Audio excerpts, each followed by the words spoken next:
এখন বুঝিয়ে কোনো লাভ নেই। তোর ভাই অনেকবারও ভুল করে ফেলেছে, এর জন্য ওকে পস্তাতে হবে।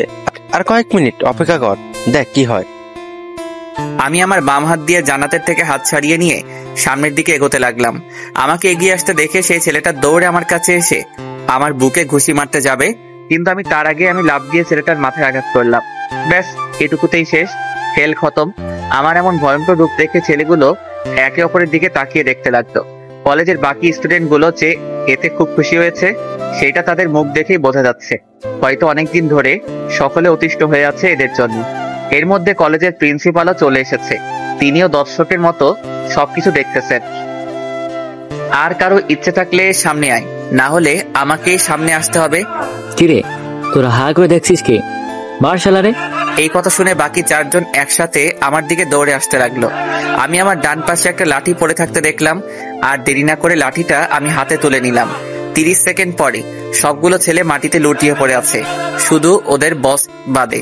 এই 30 সেকেন্ডে নিজের ইচ্ছে মতো সবগুলো ছেলের উপরে লাঠি চালিয়েছি। অনেকদিন ধরে এমন ফাইট করি না, তাই একটু বেশি তেজ আছে শরীরে। আর তাছাড়া প্রায় একটা বছর ধরে সমস্ত ফাইট নিজের আওতায় এনেছি, সেগুলো এত সহজে ভুলে গেলে চলবে? সামনে দাঁড়িয়ে দেখি ছেলেগুলোর বস থরথর করে কাঁপতেছে। তুই ওখানে দাঁড়িয়ে থাকবি নাকি আমি তোর কাছে আসবো? দেখ, তুই কিন্তু আমাকে চিনিস না, আমি এনামুল ভাইয়ের লোক। আমার সাথে টক্কর নিস না, পরে পস্তাতে হবে। আমাকে এখান থেকে যেতে দে। আচ্ছা বলতো, আমি তোদেরকে কিছু না বলে এইভাবে মারতেছি কেন? কোনো শত্রুতা আছে হয়তো তোর সাথে। ভুল, একদম ভুল। আমি পিছে ঘুরে তাকালাম এবং হাত দিয়ে জান্নাতকে দেখিয়ে বললাম, এই যেকে চিনিস, এটা আমার বোন হয়। আর তোরা একটু আগে আমার বোনকে উদ্দেশ্য করে বাজে কথা বলেছিস। বিশ্বাস কর ভাই, আমার তখন খুব মেজাজ খারাপ হয়ে যায়। আমিও একসময় কলেজে পড়েছি, মেয়েদের পিছে আমার অনেক বন্ধুরা ঘুরেছে। অবশ্য আমিও সাথে থাকতাম, কিন্তু কখনো তোদের মতো এমন ইফটিচিং করতাম না। নিজেদের সীমারেখার মধ্যে থাকতাম সব সময়। কিন্তু তোরা একবার নিজেকে প্রশ্ন করে দেখ, তোর বোনের সাথে যদি এমন কেউ করতো তাহলে তুই কি করতি? আরে সবাই যদি বোন হয় তাহলে গার্লফ্রেন্ড হবে কে? জাস্ট 1 মিনিট, একটু ভালোভাবে কথা বললাম, ব্যাস তুই তো একদম মাথায় উঠে গেলি। ভেবেছিলাম তোকে বুঝিয়ে বলবো, কিন্তু তোদের মতো কুত্তাদের মুখের ভাষাই নয়, হাতের ভাষায় বোঝাতে হয়। এটা বলে ছেলেটার কাছে গিয়ে নিজের সর্বশক্তি দিয়ে ওর মুখ বরাবর থাপ্পড় দিলাম। সাথে সাথে নাক মুখ থেকে রক্ত বের হয়ে গেল, আর ছেলেটা মাটিতে পড়ে গেল। এরপর আমি ওর জামা ধরে মাটি থেকে তুলে পাশের একটা বেঞ্চের উপরে ছুঁড়ে মারলাম। বেঞ্চটা ভেঙে গেল। এরপর আমি ওর কাছে গিয়ে বললাম, বেঁচে থাকলে আবার দেখা হবে ইনশাল্লাহ, আর তোর চিন্তা করতে হবে না, আমি এখানেই আছি, তোর ছেলেপেলের জন্য অপেক্ষা করতেছি। ঠিক তখনই 5-6টা বাইকে করে কিছু ছেলেপেলে আমার সামনে এসে থামলো। সকলের হাতে হকি স্টিক আছে। আমি তো এটার জন্য অপেক্ষা করতেছিলাম। ফাইট করার ক্ষেত্রে এই হকি স্টিকটা আমার খুব ভালো লাগে, এটার সঠিক ব্যবহার আমি খুব ভালো করেই জানি। আমার সামনে আনুমানিক 10 জনের বেশি ছেলে দাঁড়িয়ে আছে। কি রে, খুব হিরো হয়ে গেছিস মাত্র কয়েকটাকে মেরে? আমি একটা মুচকি হাসি দিয়ে বললাম, কথা কম কাজ বেশি, দেরি করিস না, তাড়াতাড়ি আয়। 2টা ছেলে একসাথে হকি স্টিক নিয়ে আমার দিকে ছুটে এলো। আমার উপরে আঘাত করতে যাবে, তখনই আমি 2 হাত দিয়ে হকি স্টিক ধরে ফেললাম এবং এক ঝটকায় হকি স্টিক আমার হাতে নিয়ে চালানো শুরু করলাম। 5 মিনিট পরে প্রায় 15-20টা ছেলে মাটিতে লুটিয়ে আছে, সকলের গায়ে রক্ত লেগে আছে, আর আমার সাদা জামাটা রক্ত লেগে কিছু জায়গা লাল হয়ে আছে। চিন্তার কিছু নেই, এগুলো আমার রক্ত না, ওদের রক্ত এগুলো। কলেজের সবাই পুরো থ হয়ে দাঁড়িয়ে আছে, কারণ একা একটা ছেলে কি করে এতগুলো ছেলে পেলেকে মেরে রক্ত বের করতে পারে? এটা তো সচরাচর দেখাই যায় না, সাধারণত ফিল্মেই এগুলো দেখা যায়। কারো মুখে কোনো কথা নেই, সারা কলেজ চুপ হয়ে আছে। আমি রক্তমাখা হাত দিয়ে আমার পকেট থেকে রুমালটা বের করে হাত মুছে নিলাম। কলেজের সকলে আমার দিকে তাকিয়ে আছে, তারা হয়তো আমার মুখ থেকে কিছু শোনার জন্য গভীর আগ্রহে দাঁড়িয়ে আছে। আমি জান্নাতের দিকে এক পলক তাকিয়ে দেখি হা করে আমার দিকে তাকিয়ে আছে। আমি শিওর এখানে জান্নাতের চেয়ে বেশি অবাক আর কেউ হয়নি, কারণ সামান্য কিছু কথা নিয়ে এখানে রক্তের বন্যা বয়ে গেছে। আপনাদের মতো কলেজ বাংলাদেশে কোথাও আছে কিনা আমার সঠিক জানা নেই। আরে ভাই, এটা কি কোনো কলেজ যেখানে কোথা থেকে কয়েকটা ছেলে এসে রাজত্ব করে, মেয়েদের যা ইচ্ছা তাই বলে, কিন্তু কেউ কিছু বলতে সাহস পায় না? বাহ, কি সুন্দর কলেজ। আজকে এখানে যেগুলো হয়েছে সেগুলো সবাই ভুলে যান, কারণ ভাববেন না আমি রোজ রোজ এসে এখানে আপনাদেরকে রক্ষা করতে আসব। নিজেকে রক্ষা নিজেকেই করতে হয়। আজকে এখানে আমি কাউকেই কিছু বলতাম না, যদি না আমার বোনকে ওরা এই কথাগুলো বলতো। আজকে আমি শুরু করে দিয়ে গেলাম। এরপর থেকে আপনারা এটার শেষ দেখে ছাড়বেন। যদি কেউ কাউকে খারাপ উদ্দেশ্য করে কিছু বলে তাহলে সবাই একসাথে এমনভাবে মারবেন যেন আর উঠে দাঁড়াতে না পারে, কারণ কলেজটা আপনাদের, কোনো গুন্ডার না। আমি এইটুকু বলে চুপ হয়ে গেলাম। আমি চুপ হওয়ার সাথে সাথে করতালির রোল পড়ে গেল। সকলের মুখে হাসি ফুটে উঠল। স্যার আমি এসে গেছি।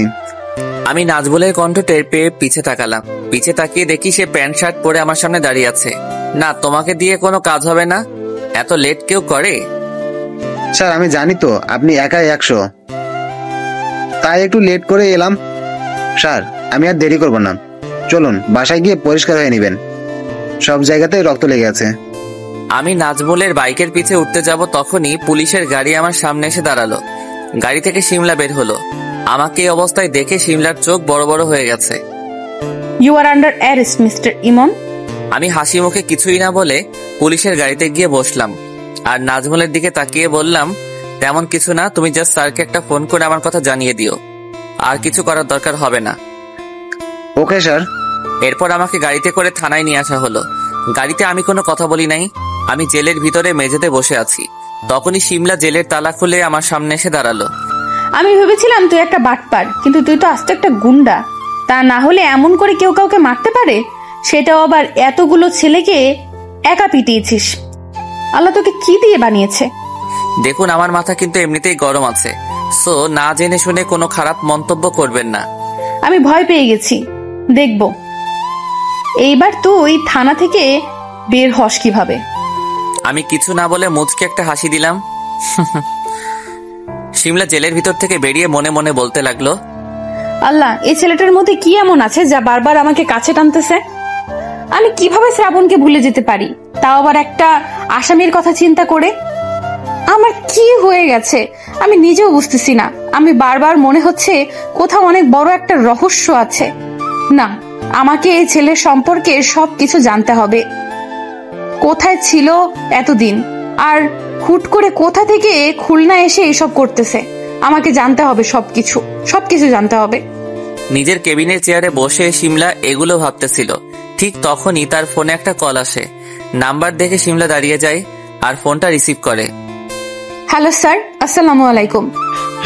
ওয়ালাইকুম আসসালাম। আপনি মাত্র যাকে গ্রেপ্তার করে এনেছেন তাকে এখনই থানা থেকে ছেড়ে দিন। শিমলা এমন কথা শুনে খুব অবাক হয় আর বলে, স্যার আপনি জানেন না এই ছেলেটা একা? আমি কিছু শুনতে চাই না, আপনি তাকে এখনই ছেড়ে দিন। কিন্তু কোনো কিন্তু না, আপনাকে যেটা বলা হয়েছে সেটা করুন। Okay sir.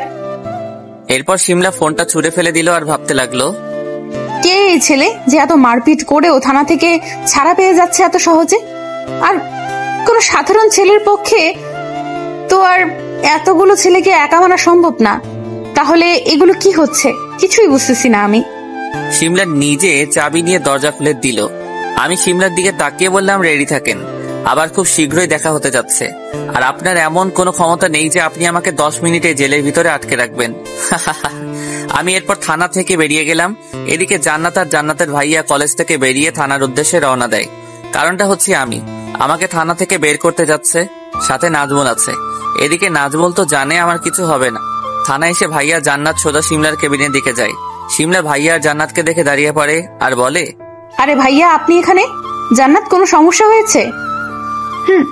আপু অনেক বড় সমস্যা হয়েছে। তার আগে বলুন ইমন ভাইয়া কোথায়? ইমন? তুমি কোন ইমনের কথা বলতেছো? আপু তুমি একটু আগে যাকে কলেজ থেকে গ্রেফতার করে এনেছো, আমি সেই ইমনের কথা বলতেছি। হোয়াট? এই গুন্ডাটাকে তুমি ভাইয়া বলতেছো? আপু তুমি সবকিছু জানো না ভাইয়ার সম্পর্কে, তাই এমন বলতেছো। ভাইয়া আসলে অনেক ভালো। আমি তোমাকে বলছিলাম না যে আমি ঢাকা থেকে বাড়ি আসার সময় আমাকে একজন হেল্প করেছিল? সে আর কেউই নয়, এই ইমন ভাইয়াই। আর আজকে কলেজে যে গন্ডগোল হয়েছে সেটা ভাইয়া আমার জন্যই করেছে। এখন তুমি বলো ভাইয়া গুন্ডা নাকি অন্য কিছু? জান্নাতের কথা শুনে শিমলা পুরো চুপ হয়ে গেছে। তার কাছে সবকিছু কেমন যেন লাগতেছে। শিমলা আপু, জান্নাত একদম ঠিক বলছে, আমিও সবটা জানি। এরপর ভাইয়া সবটা খুলে বলল যে কলেজে কি কি হয়েছে। সবটা শোনার পরে শিমলা বলল, কিন্তু আইন নিজের হাতে তুলে নেওয়া ওনার একদম ঠিক হয়নি। আমরা অনেক বারণ করেছিলাম কিন্তু শোনে নাই। কিন্তু আপু এখানে তো ভাইয়াকে দেখতে পাচ্ছি না, ভাইয়াকে কই রাখছেন? তোমার ভাইয়া একটু আগে বেরিয়ে গেছে। কিন্তু কি করে? সেইটাই তো আমিও বুঝতেছি না। উপর মহল থেকে নির্দেশ দিয়েছে তাকে ছেড়ে দেওয়ার জন্য, তাই আমিও ছেড়ে দিয়েছি। আমি তো আগেই জানতাম স্যারকে ধরে রাখা এত সহজ হবে না। এই তুমি কে? আর তুমি ইমনকে স্যার স্যার বলতেছো কেন? সিমরার এমন কথা শুনে জান্নাত ও ভাইয়া দুইজন নাজমুলের দিকে তাকালো। নাজমুল একটু ভ্যাবাচাকা খেয়ে গেল। নাজমুল শান্ত হয়ে বলল, ও সরি, ভুলে স্যার বলে ফেলেছি। ইমন তো আমার ভাই হয়। নাজমুলের এমন কথায় কারো সন্দেহ না হলেও জান্নাত ঠিকই সন্দেহ করে। এখানে ভাইয়া আর সিমরা না থাকলে জান্নাত ঠিকই নাজমুলকে জিজ্ঞেস করত, কিন্তু সকলের সামনে বসে করলো না। কিছুক্ষণ পরে জান্নাত, ভাইয়া আর নাজমুল একসাথে থানা থেকে বের হয়ে যায়। এরপর নাজমুল ওর বাসার উদ্দেশ্যে রওনা দেয়। নাজমুল যাওয়ার আগে ওর কাছ থেকে জান্নাত ইমনের বাসার ঠিকানা নিয়ে নেয়। কারণটা না হয় পরেই বললাম, যে কি কারণে জান্নাত শ্রাবণের বা ইমনের বাসার নম্বর নেয়। রাস্তা দিয়ে জান্নাত আর ভাইয়া হেঁটে হেঁটে বাসায় যাচ্ছে।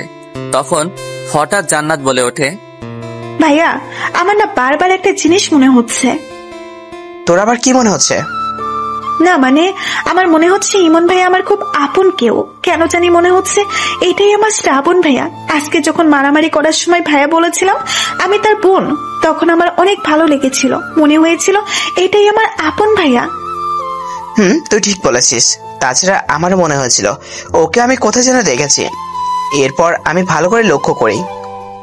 লক্ষ্য করে কি বুঝলে ভাইয়া? ভালোভাবে খেয়াল করলেই তুইও বুঝতে পারতি। ইমনের মুখে দাড়িগুলো যদি না থাকে আর চুলগুলো যদি ছোট ছোট থাকে, তাহলে ওকে পুরো শ্রাবণের মতো দেখতে লাগে। ভাইয়া কোনোভাবে এটা আমার শ্রাবণ ভাইয়া নয় তো? তা কি করে হবে? একরকম দেখতে হলে তো আর সে আমাদের ভাই হবে না। ভাইয়া ভালোভাবে খেয়াল করলে দেখা যাবে যে নামের সাথেও মিল আছে। কিরে, এই ছেলেটার নাম তো ইমন আর আমাদের ভাইয়ের নাম তো শ্রাবণ। এত তাড়াতাড়ি ভুলে গেলে? শ্রাবণ আহমেদ ইমন কার নাম? এটা তো আমি আগে খেয়াল করিনি।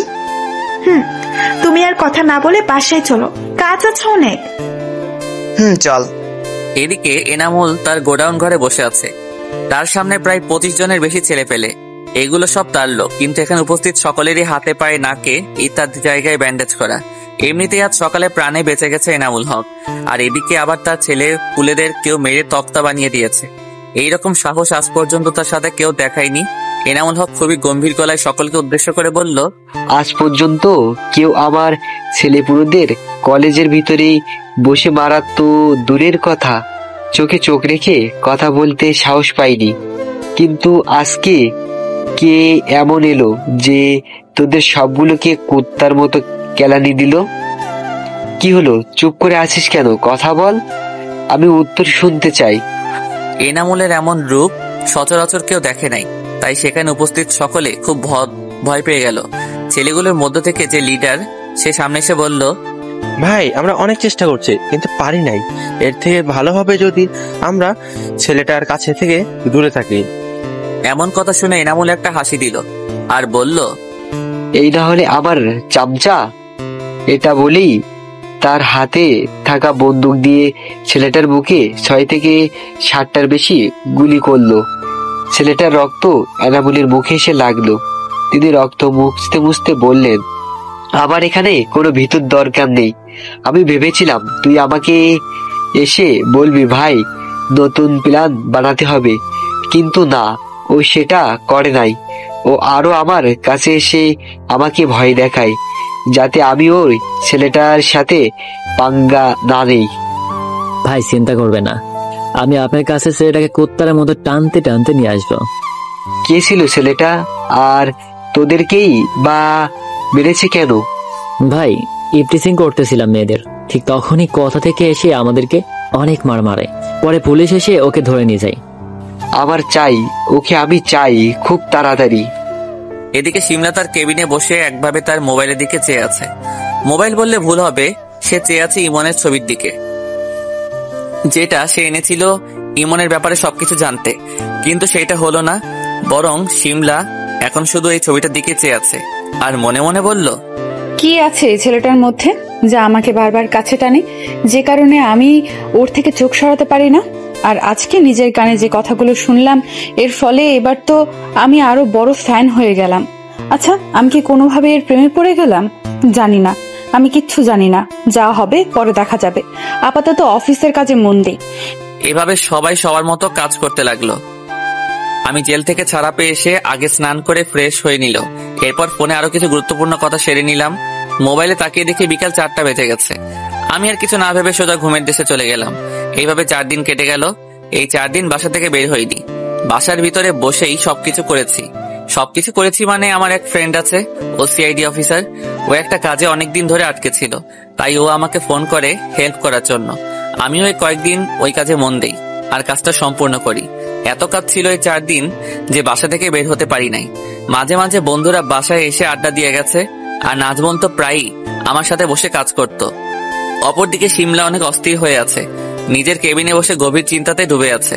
আজকে 4 দিন হলো সে ইমনকে দেখে না, আর তার মনটা পুরো খারাপ হয়ে গেছে। নিজেই নিজেকে বলতে লাগলো, আচ্ছা কোথায় আছে ইমন? ও কি এখান থেকে চলে গেল? না না, তা হতে পারে না। কিন্তু আমার মনটা যে বারবার বলতেছে ইমনের সাথে অনেক বড় কিছু হতে চলেছে। এনামুলের লোকগুলো কি ইমনের কোনো ক্ষতি করে দিবে? না, আমাকে আজকেই ইমনের সাথে দেখা করতে হবে। সবকিছু খোলামেলা ভাবে বলতে হবে ওকে। কিন্তু আমি এমন করতেছি কেন? কি হয় ইমন আমার? হায় আল্লাহ, কি হচ্ছে এটা আমার সাথে? অবশেষে আমি কিনা একটা গুন্ডার প্রেমে পড়লাম? না না, গুন্ডা হবে কেন? ও তো খুব ভালো একটা ছেলে, শুধু একটা বাজে অভ্যাস আছে, ওগুলো আমি ঠিক করে নিব। শিমলা এগুলো ভেবে নিজেই হেসে দিল। ভাইয়া, দেখতে দেখতে 8 বছর পার হয়ে গেল। বোন, চিন্তা করিস না, আমাদের ভাই একদিন ঠিকই আমাদের কাছে ফিরে আসবে। সেই দিন কেন যে ছেলেটাকে এভাবে বকতে গেলাম, আমি কিছু না বললে হয়তো ছেলেটা আজ আমাদের সাথে থাকতো। আব্বু, তুমি শুধু শুধু কেন নিজেকে দোষ দিচ্ছ? আমিও তো ওকে অনেক বকা দিয়েছি, যেগুলো আমার বকা উচিত হয়নি। ওর মনের অবস্থা তো আমরা কেউ আর জানতাম না, তাহলে কি করে বুঝতাম বলো? তোমরা তো আগে থেকেই জানতে যে আমার ছেলেটা একটু বেশি অভিমানী। আম্মু, তোমরা শুধু শুধু নিজেদের মধ্যে ঝামেলা করো না। এখন এইসব বলে কি লাভ? এগুলো বললে কি আর ভাইয়া ফিরে আসবে? আজকের দিনটা আমাদের কাছে খুবই গুরুত্বপূর্ণ দিন, তাই শুধু শুধু আজকের দিনটাকে নষ্ট করো না প্লিজ। এতক্ষণ যারা কথা বলতেছিল তারা আর কেউ নয়, তারা হচ্ছে আমার পরিবার। আর আজকে বিশেষ একটা দিন, যার কারণে সকলের আমার কথা একটু বেশি মনে পড়তেছে। স্যার, সবকিছু জানতে পেরে গেছি কে আপনাকে মারতে চাই। এনামুল হকের পার্সোনাল সেক্রেটারির হাতে একটা ল্যাপটপ নিয়ে দৌড়াতে এসে এনামুলের সামনে এসে এই কথাটা বলল। এনামুল হক সকাল সকাল 1 কাপ চা খাচ্ছিলেন। এমন একটা কথা শুনে সাথে সাথে হাত থেকে চায়ের কাপ রেখে দেয়, আর সেক্রেটারির দিকে জিজ্ঞাসার দৃষ্টিতে তাকান তিনি। সেক্রেটারি হাতের ল্যাপটপে একটা ভিডিও অন করে তাকে দেখতে বলে। ভিডিওটা দেখে এনামুল হক বাঁকা একটা হাসি দেয় আর বলে, এতদিন অনেক নাচিয়েছিস আমায়, এবার আবার পালা, দেখ এইবার আমি কি করতে পারি। এতদিন ধরে কাজের চাপে ঠিকভাবে ঘুমাতে পারি নাই, তাই ভাবতেছি আজকে 12টা পর্যন্ত ঘুমাবো। যেই ভাবা সেই কাজ, কিন্তু কারো একজনের আমার এই ঘুম সহ্য হলো না। আমি ঘুমিয়েছিলাম, হঠাৎ করে বুঝতে পারলাম বাসার বেল বাজতেছে। ধুর, কার ভাল লাগে। ভেবেছিলাম আজকে শান্তি মতো একটু ঘুমাবো, কিন্তু ঘুম আর হলো কই। আমি বিছানা থেকে উঠে দরজার কাছে গেলাম, আর ভাবতেছি এখন আবার আমার বাসায় কে এলো। আমি মনে প্রশ্ন নিয়ে দরজা খুলে দিলাম। দরজা খুলে একটু অবাক হলাম, কারণ দরজার সামনে আমার আপু দাঁড়িয়ে আছে। আপু একটা হাসি দিয়ে বলল, আরে ভাইয়া, আপনার এখন ঘুম ভাঙলো? কত বেলা হয়ে গেছে, কি আছে? আমি আবুলের মতো তাকিয়ে আছি। মেয়ে বলে কি? কথা শুনে মনে হচ্ছে যেন আমি তার খুব পরিচিত কেউ, রোজ আমার সাথে কথা হয়, দেখা হয়। কি হলো ভাইয়া, কথা বলেন না কেন? বুঝলাম না, হঠাৎ এই সময়ে তুমি এখানে, আর আমার বাসার ঠিকানা পেলে কই? সেসব পরে বলা যাবে। আর আমি কি বাইরেই দাঁড়িয়ে থাকবো? ভেতরে আসতে বলবেন না? ও সরি, আসো, ভিতরে আসো। এরপর জান্নাত আমার পিছু পিছু বাসার ভিতরে ঢুকলো। জান্নাতকে ড্রয়িং রুমে বসতে বললাম। আপুর দিকে খেয়াল করে দেখি বাসার ভিতরে সবকিছু খেয়াল করে করে দেখতেছে। আপু, তুমি একটু অপেক্ষা করো, আমি ফ্রেশ হয়ে আসতেছি। ওকে ভাইয়া। এরপর আমি আমার রুমে চলে এলাম। সেখান থেকে সোজা ওয়াশরুমের ভিতরে চলে গেলাম। এরপর তাড়াতাড়ি করে ফ্রেশ হয়ে নিলাম। মনে মনে চিন্তা হচ্ছে, কারণ জান্নাত কি কোনোভাবে জানতে পেরে গেছে নাকি যে আমি স্রাব। যাই হোক, এত চিন্তা করে লাভ নেই, ওর কাছে গিয়ে দেখি কি বলে। আমি ফ্রেশ হয়ে ড্রয়িং রুমে এসে দেখি জান্নাত নেই, এখানেই তো বসেছিল, তাহলে কোথায় গেল? আমি আপু বলে ডাক দিলাম। কিচেনের দিক থেকে আওয়াজ এলো, তাই আমি কিচেনের দিকে গেলাম। সেখানে গিয়ে দেখি জান্নাত আমার জন্য চা বানাচ্ছে। আমি খুবই অবাক হলাম। আপু আসলে কি করতে চাইছে? আরে আপু তুমি এখানে, আর এগুলো কি করতেছো? ভাইয়া দেখতেই তো পারতেছেন আপনার জন্য চা বানাচ্ছি, চলুন বাহিরে যাই। বাহ, তৈরি হয়ে গেছে, এই নিন। এরপর আপু আমার হাতে চায়ের কাপ ধরিয়ে দিল। আমি চায়ের কাপ হাতে নিয়ে আপুর পিছে পিছে গেলাম। ওয়াও, সেই হয়েছে আপু। ধন্যবাদ ভাইয়া, আপনি বরং চা খান, আমি আপনার বাসাটা একটু ঘুরে দেখি। আচ্ছা। এরপর আমি চা খেতে লাগলাম আর জান্নাত আমার বাসাটা ঘুরে ঘুরে দেখতে লাগলো। আমি তো কিছুই বুঝতেছি না, জান্নাত হঠাৎ করে আমার বাসায় এলো কেন, কি জন্য এসেছে, কতবার জিজ্ঞেস করতেছি, কিছুই বলতেছে না। 5 মিনিট পরে জান্নাত আমার কাছে এসে বসলো। বাসাটা খুব সুন্দর। ধন্যবাদ। আর এইবার তো বলো কি জন্য এসেছো, আর বাসার ঠিকানা কে দিল? বাসার ঠিকানা নাজমুলের কাছ থেকে নিয়েছি। নাজমুল? ভাইয়া, নাজমুল। আর আপনাকে আজকে সন্ধ্যায় আমাদের বাসায় যেতে হবে। তোমাদের বাসায়? মানে এটা খুব সহজ, আজকে আমাদের বাসায় একটা পার্টি আছে, আপনি সেখানে যাচ্ছেন, এটাই ফাইনাল। কি পার্টি? সেটা না হয় গেলেই দেখতে পাবেন। আচ্ছা। ভাইয়া, আপনার বাসায় কে কে আছে? আর কাউকে দেখতে পাচ্ছি না যে। আপু আমার দিকে তাকিয়ে বলল। আপুর এমন কথা একটু অবাক হলাম, কি বলবো এখন, ভাবতে ভাবতে বলেই দিলাম, কেউ থাকে না, আমি একাই থাকি। মানে ঠিক বুঝলাম না। এইসব জেনে তুমি কি করবে, বাদ দাও। আচ্ছা ভাইয়া, আপনি এতদিন কই ছিলেন? কোথাও দেখতে পাইনি যে। আসলে এই কয়েকটা দিন আমি বাসা থেকে বের হইনি, একটা কাজে ব্যস্ত ছিলাম। ভাইয়া, আপনার ফেসবুক আইডির নাম বলেন তো। এই রে, এবার কি বলবো? ফেসবুক আইডিতে তো আমার সম্পূর্ণ নাম দেওয়া আছে, তাহলে এইবার কি করি? অনেকটা ভেবাচাকা খেয়ে গেলাম। আপুর দিকে তাকিয়ে দেখে আমার দিকে কেমন করে তাকিয়ে আছে। আমি এরপর নিজেকে ঠিক করে বললাম, না মানে আর কি, আমি ফেসবুক চালাই না। ভাইয়া, আপনি তো প্রচুর মিথ্যা বলেন। আপু আমার সামনে আমার ফোন বের করে বলল, তাহলে এটা কার ফেসবুক? আমি তো পুরাই অবাক, আমার ফোন পেলো কই? ও মনে পড়েছে, আমি তো ফোনটা রুমেই ফেলে এসেছিলাম, আর ফোনে কোনো লক ছিল না। জান্নাত হয়তো আমার রুমে গিয়ে নিয়ে এসেছে। ও হ্যাঁ, মনে পড়েছে, আছে তো। আপনাকে আমি পরে দেখে নিব, এখন বাসায় যাই, অনেক কাজ আছে। আমার সন্দেহেও যদি ঠিক হয় তাহলে খবর আছে বলে দিলাম। জান্নাত একদম আমার কাছে এসে বলল কথাগুলো। আমি তো পুরাই ভয় পেয়ে গেলাম, যেন কোনো ভিলেন মাত্র আমাকে হুমকি দিয়ে চলে গেল। জান্নাতের চলে যাওয়ার দিকে আমি তাকিয়ে রইলাম। আরে ভাই, এটা কি আমার সেই পিচ্চিয়া পোটা নাকি? দেখতে দেখতে অনেক বড় হয়ে গেছে, আর সবচেয়ে বড় কথা অনেক চালাক হয়েছে। মনে মনে একটা হাসি দিলাম। এরপর সকালের খাবার বানাতে চলে গেলাম কিচেনে। সকালের খাবার খেয়ে বাসা থেকে বাইরে বের হলাম। হৃদয় জয়কে ফোন দিয়েছিলাম, হারামিগুলো সব নাকি অফিসে আছে, তাই আসতে পারবে না। আমি একা একা রাস্তা দিয়ে হাঁটতেছি আর সিগারেট খাইতেছি। আজকের আবহাওয়া তেমন ভালো না, যার কারণে দুপুর টাইমেও রাস্তায় রোদ নেই, সেই একটা পরিবেশ। এমন সময় সাথে যদি ভালোবাসার মানুষ থাকে তাহলে আর কি লাগে। কবে যে একটা বিয়ে করব, ঠিক তখনই আমার সামনে শিমলার গাড়ি এসে থামলো। শিমলা গাড়ি থেকে নেমে আমার মুখ থেকে সিগারেট নিয়ে ফেলে দিল। আমি হা করে তাকিয়ে আছি। গাড়িতে উঠে বসো। এইটা বলে শিমলা গাড়িতে গিয়ে বসে পড়লো। আমি কিছু না বলে রাস্তায় দাঁড়িয়ে আছি। এইবার শিমলা আমার হাত ধরে নিয়ে গাড়িতে তার পাশে বসালো। আমি কিছু বলতেছি না, দেখি কি করে। কতবার বারণ করেছি সিগারেট না খেতে? আমার ভালো লাগে। ভালো লাগলে কি খেতে হবে নাকি? এটা শরীরের জন্য ক্ষতিকর, তুমি জানো না? ক্ষতিকর জেনেও মানুষ অনেক কিছু করে, আমি না হয় এই সিগারেটই খেলাম, কি আসে যায়। আমার কথার কোনো উত্তর দিল না শিমলা। আসলে শিমলা কি করতে চাইতেছে? ও কি আবার ইমনকে ভালোবেসে ফেললো নাকি? আমিও তো এটাই চাই, যত বেশি ইমনের প্রেমে পড়বে ততই তো আমার লাভ। এরপর শিমলা গাড়িটা একটা নির্জন রাস্তায় দাঁড় করালো। আশেপাশে তাকিয়ে দেখি বসার জন্য একটা বেঞ্চ আছে। আমি আর শিমলা ওখানে গিয়ে বসলাম। এখানে নিয়ে এলেন কি জন্য? সত্যি বুঝতেছো না? না বললে বুঝবো কিভাবে? আমি নিজেও জানি না কেন তোমাকে এখানে নিয়ে এসেছি। তোমাকে কেন জানি বারবার দূরে সরিয়ে দিয়েও আমি থাকতে পারতেছি না। কেন জানি বারবার আমার মন বলে আমি আমার খুব প্রিয় কিছু দূরে সরিয়ে রাখতেছি। বিশ্বাস করো, এই কয়েকদিন অনেক চেষ্টা করেছি, কিন্তু আমি বুঝতে পেরেছি তোমাকে না দেখে থাকা আমার পক্ষে সম্ভব না। ম্যাডাম, এটাকে আমাদের ভাষায় ভালোবাসা বলে।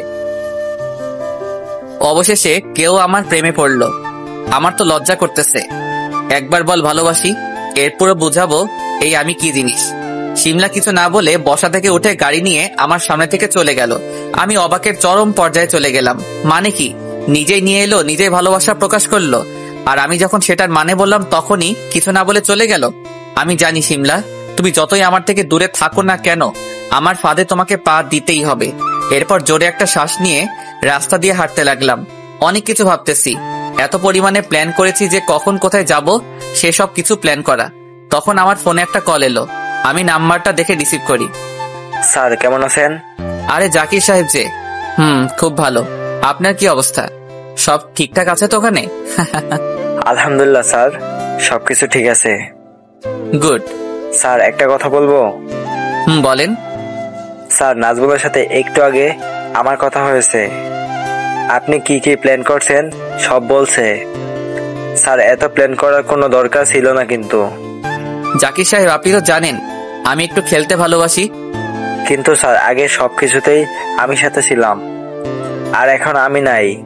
তার থেকে বড় কথা আপনার এই প্ল্যানে অনেক ঝুঁকি আছে। আমি জানি তো, তবুও আমি এই ঝুঁকিটা নিতে চাই। কিন্তু স্যার আপনি বুঝতেছেন না, এতে আপনার পরিবারের উপর হামলা হতে পারে। আমি থাকতে আমার পরিবার কারো গায়ে একটা টাচ করার ক্ষমতা কারণ নেই। স্যার আমি জানি তো, আর কোনো সমস্যা হলে আমাকে শুধু একটা ফোন দিবেন। এই জাকি সবসময় আপনার পাশে ছিল, আছে আর থাকবে। আরে মিয়া, আপনি তো আমার ইমোশনাল করে দিচ্ছেন। স্যার আপনিও না সবসময় মজা করেন। আচ্ছা স্যার রাখি, ভালো থাকবেন। আচ্ছা রাখি। এরপর ফোন রেখে দিলাম। জীবনে কিছু পেয়েছি কিনা সেটা আমি জানি না, কিন্তু অনেক মানুষ পেয়েছি যারা আমাকে নিজের ভাইয়ের মতো মনে করে। এর থেকে বেশি আর কি চাওয়ার আছে জীবনে। এরপর দুপুরের খাবার বাইরে থেকে খেয়ে বাসার দিকে রওনা দিলাম। আজকে একটু তাড়াতাড়ি বাসায় যেতে হবে। কি জানি আমার আপুটা কি পার্টির আয়োজন করেছে, কিন্তু আমার বাসার সামনে এসে একটু অবাক হলাম। কিন্তু আমার বাসার গেটের সামনে অনেকগুলো গাড়ি থামানো দেখলাম। আমি একটু অবাক হলাম, কারণ আমার বাসার সামনে হঠাৎ করে এতগুলো গাড়ি রাখা কেন। তবুও আমি কিছুই না ভেবে ভিতরের দিকে যেতে লাগলাম। সবচেয়ে বেশি অবাক হলাম দরজার কাছে এসে। বাসার দরজা খোলা, এর মানে কি ভিতরে কেউ আছে? কিভাবে ভিতরে ঢুকলো? আমি তাড়াতাড়ি করে বাসার ভিতরে গেলাম, কিন্তু বাসার ভিতরে ঢুকে দেখে অনেকগুলো লোক, আর ড্রয়িং রুমের সোফায় বসে আছে মিস্টার এনামুল, হাতে একটা বন্দুক। আমি কিছু না বলে এনামুলের দিকে তাকিয়ে আছি। আরে এসো এসো, আমি তো তোমার জন্যই অপেক্ষা করতেছিলাম। আমি কিছু না বলে দাঁড়িয়ে রইলাম, দেখি কি করে। এনামুল বসা থেকে উঠে এসে আমার কাঁধে হাত রেখে বলল, আজ পর্যন্ত কেউ আমাকে এমন নাকে দড়ি দিয়ে ঘোরায়নি, কিন্তু তুই আমাকে অনেক ঘোরাইছিস। তবে মানতে হবে বস, তোর অনেক সাহস আছে। না হলে কি আর আমার সাথে টক্কর দেওয়ার সাহস পেতি? চুপ। এই যে আমার হাতে এটা কি দেখছিস? 90.M এর পিস্তল। এখান থেকে মাত্র একটা বুলেট তোকে শেষ করে দেওয়ার জন্যই যথেষ্ট, কিন্তু আমি সেটা কখনোই করব না। তোকে জাস্ট জানতে এলাম যে আমি তোকে এত সহজে মারবো না, আস্তে আস্তে শেষ করব তোকে। আচ্ছা আমি এবার আসি, আল্লাহর কাছে শুকরিয়া কর এ যাত্রায় বেঁচে গেলি। এইটা বলে এনামুল বাসার বাইরে চলে গেল, পিছে তার চামচাদেরও নিয়ে গেল। আমি সোফায় বসে কিছু সময় হেসে নিলাম। এই সামান্য কয়েকটা গুন্ডা আর একটা পিস্তল নিয়ে এনামুল এসেছে আমাকে মারতে। এতে হাসি পাবে না তো কি করবে? আর কি বলে গেল, আমাকে আস্তে আস্তে মারবে। আমি কথাগুলো মনে করতেছি আর হাসতেছি। এরপর আমি শাওয়ার নিতে গেলাম। ফ্রেশ হয়ে রুমে এসে মোবাইলের দিকে তাকিয়ে দেখি বিকাল 4টার মতো বাজে। আমি প্রতিদিনের মতোই ঘুমাতে গেলাম। ঘুম থেকে উঠে না হয় বাসার উদ্দেশ্যে যাওয়া যাবে, এক কাজে দুই কাজ হয়ে যাবে। ভেবেছিলাম আব্বু আম্মাকে দেখার জন্য একটা প্ল্যান করব, কিন্তু কোনো প্ল্যানের দরকার হলো না। আপু নিজেই তো যেতে বলেছে। জানি না আম্মু কেমন আছে, নিশ্চয়ই ভালো আছে। আচ্ছা আমার কথা কি আম্মুর মনে আছে? এই সব কিছু ভাবতে ভাবতে ঘুমিয়ে গেলাম। বিকেল বেলা ঘুমিয়েছিলাম, তখনই কারো ফোনের আওয়াজে আমার ঘুমটা ভেঙে গেল। আমি রুমের চারিদিকে তাকিয়ে দেখি সকল জায়গায় অন্ধকার। এর মানে সন্ধ্যা হয়ে গেছে, আর কিছু সময় ঘুমালে মন্দ হতো না। কিন্তু ফোনের আওয়াজে ঘুমটা ভেঙে গেল। রাগী মোটে ফোনটা রিসিভ করলাম। ওই হারামি, এত ফোন দিচ্ছিস কেন? মানে কি, তুই এখনো ঘুমিয়ে আছিস? তো কি করব, জেগে জেগে লুডো খেলবো নাকি? ওই জান্নাত তোকে কিছু বলে নাই? জয়ের মুখে জান্নাতের কথা শুনে আমার মনে পড়ে গেল। আজকে সন্ধ্যায় জান্নাত আমাকে তোদের বাসায় যেতে বলেছিল, আর আমি নাক ডেকে ঘুমিয়েছিলাম এত সময়। ইস, অনেক দেরি হয়ে যাবে, আর দেরি করে গেলে কি না কি বলে তার ঠিক নেই। এই রে, কাজ হয়েছে। তুই আমাকে আরো আগে ফোন দিবি না? ধুর, এখন আমার দোষ তাই না? আমি সেই কখন থেকে ফোন দিয়ে যাচ্ছি, ফোন রিসিভ করার তো কোনো নামই নেই তোর। তোর তুই ফোন রাখ আর বাইক নিয়ে তাড়াতাড়ি আমার বাসার নিচে চলে আয়। এরপর আমি ফোন কেটে দিলাম। তাড়াতাড়ি বিছানা থেকে উঠে ফ্রেশ হয়ে নিলাম। ফ্রেশ হয়ে নিজের পছন্দ মতো শার্ট প্যান্ট পরে তৈরি হয়ে নিলাম। এর মাঝে হৃদয় আর জয় অনেকবার আমাকে ডেকেছে। ওরা প্রায় 10 মিনিট ধরে বাইক নিয়ে নিচে দাঁড়িয়ে আছে। আমি তাড়াতাড়ি নিচে চলে এলাম। চল চল, তাড়াতাড়ি চল। তুই শালা মেয়েদের থেকেও লেট। আরে ভাই, কি করব বলো, ঘুমছিলাম যে। আমি বাইকের পিছে উঠতে উঠতে বললাম। এরপর জয় আর হৃদয় আমাকে নিয়ে আমাদের বাসার দিকে রওনা দিল। আমরা রাত 8টার দিকে সেখানে গিয়ে পৌঁছালাম। বাড়িটা অনেক সুন্দর করে সাজানো হয়েছে। বাইরে থেকে দেখে বোঝা যাচ্ছে অনেক বড় কিছু একটা হচ্ছে এই বাসায়। আমার কৌতূহল আরো বাড়তে লাগলো। আমরা 3 জন মিলে বাসার ভিতরে গেলাম। ভিতরে গিয়ে দেখি অনেক লোকজন। আমাদের আসতে দেখেই জান্নাত তাড়াতাড়ি করে আমার কাছে চলে এলো। হয়তো এতক্ষণ ধরে আমার জন্য অপেক্ষা করতেছিল। আমি জান্নাতকে দেখে বললাম, হাই। রাখুন আপনার হাই হ্যালো, এত লেট করে আসলেন কেন? আরে আপু, এই 2টার জন্য লেট হয়ে গেছে। আমি জয় আর হৃদয়কে দেখিয়ে বললাম। জয় আর হৃদয় আমার কথা শুনে আমার দিকে চোখ বড় বড় করে তাকিয়ে রইল। আচ্ছা সমস্যা নেই, আপনি সকলের সাথে কথা বলুন, আমি অন্যদেরকে দেখে আসছি। 1 মিনিট আপু, এটা কিসের পার্টি? আমার ভাইয়ার জন্মদিন উপলক্ষে। ও আচ্ছা, তাহলে আমি তোমার ভাইকে শুভেচ্ছা জানিয়ে আসি। জুয়েল ভাইয়ের জন্মদিন আজকে, আমার ছোট্ট ভাইয়া শ্রাবণের জন্মদিন আজকে। কিন্তু ভাইয়া আমাদের কাছে থাকে না, আমরাই প্রতি বছর এভাবে ভাইয়ার বার্থডে পালন করি। আপুর মুখ থেকে এমন কথা শুনে আমি তো হার্ট ফেল করার মতো অবস্থা। চোখ বড় বড় করে জয়কে জিজ্ঞেস করলাম, আজকে কয় তারিখ রে জয়? কেন সব জানিস আর এটা জানিস না? আজকে 12 তারিখ। আল্লাহ, আজকে আমার জন্মদিন আর আমার নিজেরই মনে নেই কোন জগতে আছি আমি। যাই হোক, এতটা সারপ্রাইজ আমি কোনোদিন হইনি। আমার পরিবার আমাকে মনে রেখেছে, এটাই অনেক। আমাকে এমন ভাবে তাকিয়ে থাকতে দেখে আপু বলল, ভাইয়া আপনার আবার কি হলো? না না, কিছু না। আচ্ছা ভাই, আপনি গল্প করুন, আমি একটা কাজ করে আসছি। আচ্ছা। এরপর আমরা 3 বন্ধু বাসার একপাশে এসে 3টা চেয়ার নিয়ে গোল হয়ে বসলাম। কি মামা, কেমন দিলাম? তোরা আমাকে বলবি না এটা আমার জন্মদিন? আমার তো খেয়ালই ছিল না। এটাকে বলে সারপ্রাইজ। আর তোর মনে থাকে কি নিজের বার্থডেটাও মনে থাকে না? আরে ভাই আর বলিস না, পুরো বাজে একটা পরিস্থিতি। আমরা 3 বন্ধু একসাথে বসে গল্প করতেছিলাম। তখনই কোথা থেকে একটা পিচ্চি এসে আমার কোলে বসে পড়লো আর আমার বুকে মাথা রেখে চোখ বন্ধ করে রইল। এত তাড়াতাড়ি সবকিছু হয়ে গেল যে কিছুই বুঝলাম না। আমি পিচ্চিটাকে আমার কোল থেকে নামাতে চাইলাম, কিন্তু আমাকে ছাড়ার কোনো নামই নেই। যেন মনে হচ্ছে আমার কোলে এসে পিচ্চিটা লুকিয়ে আছে। জয়া হৃদয় তো হাসতে হাসতে শেষ।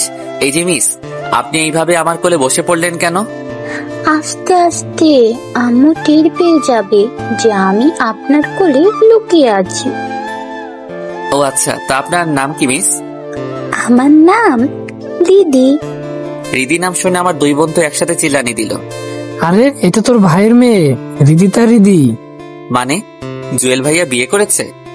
এ হালারপুর, তুই বাসা থেকে গিয়েছিস কতদিন খেয়াল আছে? আর তোর ভাইয়া কি বিয়ে না করে তোর জন্য অপেক্ষা করে থাকবে নাকি? আরে আমার তো খেয়ালই ছিল না। এই তোমরা কি নিয়ে কথা বলতেছো? আর আমার আব্বুর নাম নিচ্ছ কেন?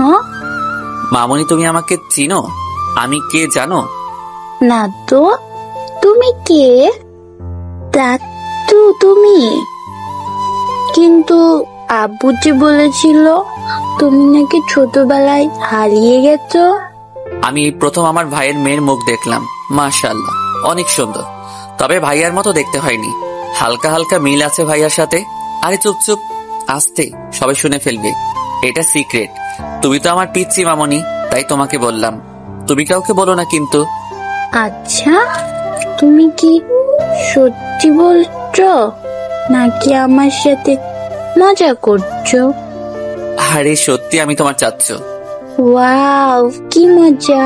এবার আমার চাচ্চু এসে গেছে, এখন আর কেউ আমাকে খুঁজে পাবে না। আমি চাচ্চুর কোলে লুকিয়ে থাকবো। এখন আর লুকানোর দরকার নেই, চলো আমরা বরং সবাই মিলে একটা গেম খেলি। আচ্ছা চলো। ইয়ে। এরপর আমি আর রিদি অনেক সময় ধরে বিভিন্ন গল্প করেছি। খুব অল্প সময়ের মধ্যেই আমার আর পিচ্চির ভাব জমে গেল। আমি আর রিদি গল্প করতেছিলাম আমাদের পরিবার নিয়ে। তখনই কোথা থেকে একটা মেয়ে এসে বলল, আম্মু তুমি এখানে? আর আমি তোমাকে সেই কখন থেকে সারা বাসায় খুঁজে যাচ্ছি। আমি তো এখানেই ছিলাম সে কখন থেকে। অনেক সময় থেকেছো এখানে, এবার আমার কাছে এসো, রাতের খাবার খেতে হবে। না আম্মু, আমি যাব না, আমি তাত্তুর কাছেই থাকবো। তখনই আমি পিচ্চিকে চোখের ইশারায় কাউকে কিছু না বলতে বললাম। আমার পিচ্চিটাও অনেক চালাক আছে, একবারেই বুঝে গেল। কোথায় তোমার চাচ্চু? তুমি চলো তো, আমি মজা করছিলাম। চলো। এরপর মেয়েটা পিচ্চিকে কোলে করে নিয়ে চলে গেল। ভাই এটা কে রে? আগে তো কখনো আমাদের বাসায় দেখি নাই। ওরে বলত, এইটা তোর ভাবি, রিদির মা। ও এই ব্যাপার, দেখছিস আমাদের পিচ্চি কি চালাক। ভাই আমি এমন পিচ্ছি আগে দেখি নাই। বুঝতে হবে না কার পরিবারের লোক। তুই থাম, সবসময় শুধু বাক্কার বাক্কা। এই তোরা থাম, অনেক সময় হলো এলাম, কিন্তু এখনো কেক কাটার কোনো নামগন্ধ নেই। কখন কাটবে কেক? আমারও তো সেই একই প্রশ্ন, এই যে খোদা আমি মরে যাচ্ছি। তখনই কেক কাটার ডাক পড়ে। আমরা সবাই মিলে সেখানে যাই। সেখানে গিয়ে দেখি অনেক লোকজন। তবে আমি আমার আব্বু আম্মুকে এক দেখাই চিনে ফেললাম। সেই কবে দেখেছিলাম আব্বু আম্মুকে মনে নাই। এখন আর আম্মু আগের মতো নেই। মাথার চুল সাদা হয়ে গেছে হালকা হালকা, চোখে চশমা দেওয়া, আর আব্বুরও সেম একই অবস্থা। খুব ভালো লাগতেছে পরিবারের সবাইকে একসাথে দেখতে পেরে। এরপর আমার পরিবারের সবাই মিলে একসাথে কেক কাটা সম্পন্ন করলো। সেখানে সবাই ছিল, কিন্তু যার আজকে জন্মদিন, যার কেক কাটার কথা, সে মানে আমি নিচে দাঁড়িয়ে আছি। আমার তো সেই হাসি পাচ্ছে এমন কাণ্ড দেখে। বন্ধুদের দিকে তাকিয়ে দেখি হারামিগুলো কিছুক্ষণ পরপরই হেসে উঠতেছে আর আমার দিকে তাকাচ্ছে। ঘড়ির দিকে তাকিয়ে দেখি রাত 10টা বাজে। আমি বাসা থেকে বেরিয়ে রাস্তার একপাশে দাঁড়িয়ে একটা সিগারেট মুখে দিয়ে খেতে লাগলাম। সত্যি আজকে অনেক ভালো লাগতেছে। সবচেয়ে বেশি খুশি হয়েছি রিদিকে রেখে। আলহামদুলিল্লাহ এই সব কিছুর জন্য। তখনই কোথা থেকে বাসার লাইটিং এর আলোতে চারিদিকে ঝলমল করতেছে। আমি আনমনে সিগারেট টেনে যাচ্ছি, তখন কে যেন আমাকে আমার হাত ধরে পিছে টান দিল। আমি পিছনে তাকিয়ে দেখি শিমলা। তোমাকে না বলেছি সিগারেট না খেতে? ভালো লাগে। আচ্ছা তোমার যা ইচ্ছা তাই করো, তুমি কি আমাকে ভালোবাসো? শিমলার এমন কথায় তো আমি আকাশ থেকে পড়লাম। এর মানে কি শিমলা আমাকে ভালোবেসে ফেলেছে? এই মেয়ের কয়জন লাগে আমি জানি না। অনেক বছর আগে তো আমার জীবন নষ্ট করে দিয়েছিল, আবার এখন এসেছে আমাকে ভালোবাসতে। না জানি কি মতলব এসেছে, সেইটা তুমি জানো না। আর কতবার বলতে হবে? দেখো ইমন, আমি তোমাকে কিছু বলতে চাই। কি বলতে চাও বলো। এখন বলা যাবে না, আমি একদিন সময় করে তোমাকে ডেকে বলবো। আচ্ছা তোমার যা ইচ্ছা। তবে আমাকে কথা দিতে হবে, আমি তোমাকে সব খুলে না বলা পর্যন্ত আমাকে বিরক্ত করতে পারবে না। আমি পারবো না। এটাই কি তোমার ভালোবাসা? আচ্ছা আমি রাজি, তবে খুব তাড়াতাড়ি সবকিছু বলতে হবে কিন্তু। আমি যথাসম্ভব চেষ্টা করব। আর তোমার নাম্বারটা দাও।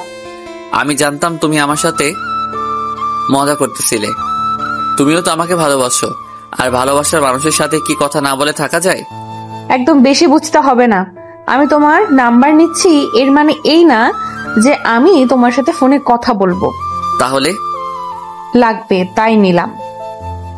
এখন বাসার ভেতরে চলো, জান্নাত হয়তো আমাকে খুঁজতেছে। এরপর আমি আর শিমলা একসাথে গেট দিয়ে বাসার ভিতরে ঢুকলাম। শিমলা ওর কাজে চলে গেল।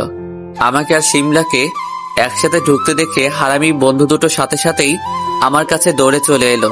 মামা লাইন সব ক্লিয়ার তো নাকি? আরে তুই চুপ কর।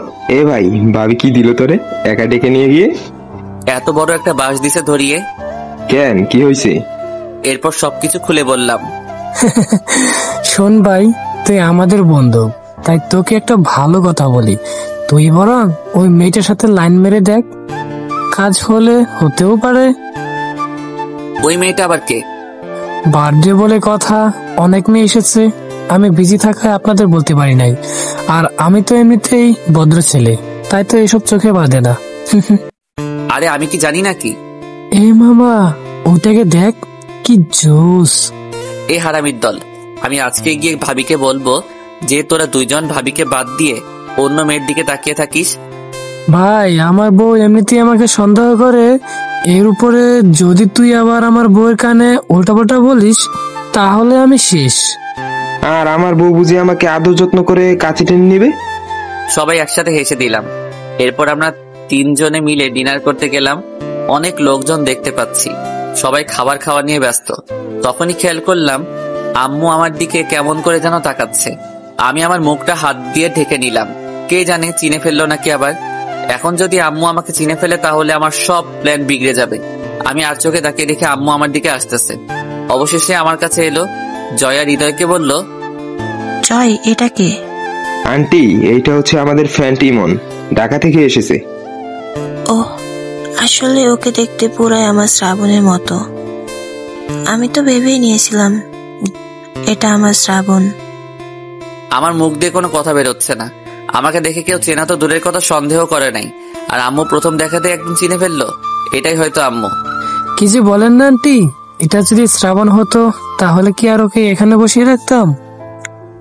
আচ্ছা বাবা, তোমরা খাবার খাও আর আমার ছেলেটার জন্য দোয়া করো। জি আন্টি, অবশ্যই। সেটাই তো। আম্মু আমার দিকে একবার করুণ দৃষ্টিতে তাকিয়ে চলে গেল। দেখেছিস আম্মু কাকে বলে? রে ভাই, জানি আমি। সকলে খাবার শেষ করে বাসার দিকে যাওয়ার জন্য তৈরি হচ্ছিলাম। গেট দিয়ে বের হতে যাব তখনই, হৃদয় ভাইয়া 1 মিনিট। জানাত আবু, বলো। তুমি আর জয় ভাইয়া বাইক করে বাসায় চলে যাও। আচ্ছা ইমন আয়। চল। তোমাদের 2 জনকে যেতে বলেছি। কিন্তু সরি, ইমন যাবে কিভাবে? সেইটা আমি বুঝবো। তোমাদেরকে যেতে বলেছি, তোমরা চলে যাও। জয় আর হৃদয় ভয় পেয়ে আমাকে একা রেখে চলে গেল। আমি মোবাইলে তাকিয়ে দেখি রাত 11টা বাজে। আশেপাশে তাকিয়ে দেখি বাসার লোকজন সবাই ভিতরে চলে গেছে, আর এখানে তেমন কেউ নেই। কিন্তু আমি এটা বুঝতে পারতেছি না আপুর হঠাৎ করে কি হলো, এমন ভাবে রেগে আছে কেন। আমি ভয়ে ভয়ে কোনো কথা বলতেছি না। হঠাৎ আপু আমার হাত ধরে টেনে বাসার এক সাইডে নিয়ে গেল। কি হয়েছে আপু, আমাকে এখানে নিয়ে এলে কেন? এই কুত্তা, তোর ভেতরে রোজা বলতে কিছু আছে? তুই কিভাবে পারলি এমনটা করতে? একটু আমাদের কথা চিন্তা হলো না? জানিস এই কয়েকটা বছর আমরা কিভাবে কাটিয়েছি? প্রত্যেক দিন প্রত্যেকটা রাত আম্মু শুধু তোর কথা চিন্তা করে কেটেছে। আমাদের কথা বাদে দিলাম, আর কত শাস্তি দিবি আম্মুকে? একবারও কি আম্মুর কথা মনে পড়ে নাই? কিভাবে পারলি একা থাকতে এতগুলো বছর? জান্নাত আপু কথাগুলো বলতে বলতে কান্না করে দিল। হাই আল্লাহ, অবশেষে কি না আমার পাগলি বোনটার কাছে ধরা খেলাম। কিন্তু হাল ছাড়া যাবে না। আপু, এগুলার মানে কি? তুমি কি বলতেছো আমি কিছুই বুঝতেছি না। তোকে আমি মেরে ফেলবো রে। এখনো নাটক করিস? কেউ তোকে ধরতে পারুক আর না পারুক, আমি কিন্তু ঠিকই তোকে ধরতে পেরেছি। তুই যে আমার ভাইয়া সেটা আমি খুব ভালো করেই জানি। দেখ ভাইয়া, আমাকে আর রাগিয়ে তুলিস না, এর ফল কিন্তু অনেক খারাপ হবে। আপু তুমি ভুল বুঝতেছো, আমি তোমার হারিয়ে যাওয়া ভাই নই, আমি ইমন। হ্যাঁ ইমন, শ্রাবণ আহমেদ ইমন। আমি চুপ হয়ে গেলাম। আমি জানি একটা মানুষের চেহারার সাথে আরেকটা মানুষের চেহারার মিল থাকতেই পারে, স্বাভাবিক। মেনে নিলাম নামটাও একই হতে পারে, কিন্তু জন্ম তারিখও কি একই হবে? এতটা পাগল আমি না। এই রে, কাজ হয়েছে। আমার তো খেয়ালই ছিল না যে আমার ফেসবুক অ্যাকাউন্টে আমার জন্ম তারিখ দেওয়া রয়েছে। অনেক ফ্রেন্ডরা আজকে ফেসবুকে শুভেচ্ছা জানিয়েছে। হায় আল্লাহ, এইখানে ধরা খেয়ে গেলাম। আমি শিওর জান্নাত ফেসবুকে আমার জন্ম তারিখ পেয়েছে, তবুও শেষ চেষ্টা করে দেখি। এরপর আমি বললাম, দেখুন আপু, আপনি যা বলতেছেন এটা একটা মিরাক্কেল। আমি আপনাকে আগে চিনতামও না, আর আমি আপনার হারিয়ে যাওয়া ভাইয়াও না। সো প্লিজ আমাকে বিরক্ত করবেন না। এরপর আপু কিছু না বলে আমার হাত ওর মাথায় রেখে বলল, এইবার আমার মাথায় হাত রেখে বল সে তুই আমার শ্রাবণ ভাইয়া না, তুই অন্য কেউ। এই মেয়ে তো দেখি সম্পূর্ণ প্ল্যান করে এসেছে, আমাকে স্বীকার করিয়েই ছাড়বে যে আমি ওর ভাইয়া শ্রাবণ। আমি এর কোনো রাস্তা খোলা না পেয়ে বলেই দিলাম, হ্যাঁ আমি শ্রাবণ, আর আমি তোর সেই ভাইয়া। আমার মুখ থেকে এই কথা বলতে দেরি হলেও জান্নাতের আমাকে জড়িয়ে ধরতে এক মুহূর্ত দেরি হয় নাই। আমিও পরম যত্নে আমার আদরের বোনটাকে জড়িয়ে ধরে মাথায় হাত বুলিয়ে দিতে লাগলাম। কিছু সময় দুজনেই নীরব থাকলাম। কিছু সময় পরে আপু বলল, ভাইয়া তুই না খুব পচা। আমার বোন আমাকে ছোট থেকে তুই করে বলতো, তাই এখনো তুই করে বলতেছে। যেমন এই যে তুই এতদিন আমাদেরকে ছেড়ে একা একা থেকেছিস। আরে আমার পাগলি বোনটা, এইবার তো ফিরে এসেছি। মিথ্যা কথা, আমি খুঁজে বের করেছি। আমি না খুঁজলে তো তুই আমাদের তোর পরিচয় বলতেই না। সময় হলে আমি তোদের সবাইকে আবার পরিচয় দিতাম, কিন্তু থাক, আর বলা লাগবে না, আমি জানি তুই কেমন। ভাইয়া চল, ভেতরে সবাই আছে, সবাইকে গিয়ে তোর কথা বলি, দেখবি সবাই কত খুশি হয়েছে। এই না না না, একদম না, কখনোই ভুলটা করিস না। কেন ভাইয়া, তুই কি চাস না যে সবাই খুশি হোক, সবাই জানুক যে তাদের ঘরের ছোট্ট ছেলে তাদের কাছে ফিরে এসেছে? দেখ আপু, আমি আপাতত একটা সমস্যার ভিতরে আছি, প্লিজ এখন কাউকে বলিস না, এটা তোর আর আমার মধ্যে সিক্রেট থাক। কিন্তু কেন ভাইয়া? বোন আমার, প্লিজ তোর ভাইয়ার এই কথাটা রাখ, আমি তো কোথাও আর পালিয়ে যাচ্ছি না। আচ্ছা বলবো না, আমি তোর কাছে একটা জিনিস চাইবো, যদি সেটা তুই এনে দিস তাহলে কাউকে কিচ্ছু বলবো না, প্রমিস। আরে পাগলি, তুই তোর ভাইয়ার কাছে কিছু চাইবি আর সেটা তোর ভাই এনে দিবে না, এটা তোর মনে হয়? আর এটার জন্য শর্ত দিতে হয় নাকি? বল কি লাগবে তোর? আমার সোনা ভাইয়া, আমার কিউট ভাইয়া। এত পাবনা দিয়ে তুই শুধু বল যে তোর কি লাগবে। এখন কিছু লাগবে না, সময় হলে আমি চেয়ে নিব। আচ্ছা, অনেক রাত হয়েছে, এখন ভিতরে গিয়ে ঘুমিয়ে পড়, আমি বাসায় চলে যাই। মানে তুই কোথায় যাবি? আর কোথাও যাওয়া হচ্ছে না। আমি কি বলেছি একটু আগে? দূর, ভালো লাগে না, এতদিন পরে তোকে কাছে পেলাম, কোথায় গল্প করবো, আড্ডা দিব, কিছুই হলো না। আমার সোনা বোন, এই সবই হবে, তুই শুধু একটু সময় দে আমাকে, আর কেউ যেন জানতে না পারে যে আমি শ্রাবণ, ওকে? আচ্ছা ওকে। এবার আমি যাই, আর কোনো সমস্যা হলে আমাকে ফোন করিস। ভাইয়া বাসে গাড়ি নিয়ে যা, একা একা না গিয়ে। আপু, তুই হয়তো এই 2 দিনে বুঝে গেছিস আমাকে কিছু করা অত সহজ না। ও সরি, আমার তো মনেই ছিল না যে আমার ভাইয়া একটা সুপার হিরো। পাগলি, আমি আসি, বাই। ভাইয়া সাবধানে বাসায় যাস, গিয়ে ফোন দিস। আচ্ছা। এরপর আমি রাস্তা দিয়ে হেঁটে হেঁটেই আমার বর্তমান বাসায় চলে এলাম। আমার নিজের বাসা থেকে এই বাসাটা বেশি দূরে নয়, কাছেই, প্রায় 10 থেকে 15 মিনিট লাগে হেঁটে যেতে। সকালবেলা শান্তিতে ঘুমিয়েছিলাম, কিন্তু আজকেও ঠিকভাবে ঘুমাতে পারলাম না। আসলে জীবনে একা থাকাই ভালো, যখন ইচ্ছে তখন ঘুম থেকে উঠবো, আবার খেয়ে দিয়ে ঘুমিয়ে পড়বো, ব্যাস, আর কি চাই জীবনে। সে কখন থেকে বাসার কলিং বেল বেজে যাচ্ছে, কিন্তু আমার ঘুম থেকে ওঠার কোনো নামগন্ধই নেই, কারণ আমি জানি এখন আমার বাসায় আপু ছাড়া আর কেউ আসবে না। কিছু সময় পরে বাধ্য হয়ে বিছানা থেকে উঠে দরজা খুলে দিলাম। ভাইয়া তোর কি কোনো কাণ্ডজ্ঞান আছে? সে কখন থেকে বেল বাজিয়ে যাচ্ছে, আর ওনার এখন ঘুম থেকে ওঠার টাইম হলো, আর তোর ফোন কোথায় রেখেছিস? সকাল সকাল এত কড়া কড়া কথা শুনে ঘুমে 1 নিমিষেই চলে গেল। আপু, এত সকালে আমাকে কেন বিরক্ত করতে এসেছিস? দূর, ভালো লাগে না কিছু। ওই তুই একদম কথা বলবি না, এতদিন কই কিভাবে ছিলি আমি কিছু জানি না, এখন থেকে আমি যেইভাবে বলবো সেইভাবে চলবি। আর এত বছর তো আমার থেকে দূরেই ছিলি, তোকে একদম জ্বালাতন করতে পারি নাই, এইবার মন খুলে চালাবো। আপুর মুখে এমন কথা শুনে আমার সুন্দর মুখটা একদম কালো হয়ে গেল। মেয়ে বলে কি আমাকে নাকি জ্বালাতে এখানে এসেছে, মানে বুঝতেছেন? হোয়াট দা ফুচকা, তুই কি আমার বোন নাকি অন্য কেউ? কেউ তার ভাইকে জ্বালাতন করে নাকি? আজব। কেউ করে না, কিন্তু আমি করি। এতদিন রিদিকে নিয়ে পড়েছিলাম, এইবার তোর পালা। মানে তুই ওই পিচিটাকেও ছাড় দেস নাই? ডাইনি বলি কোথাকার।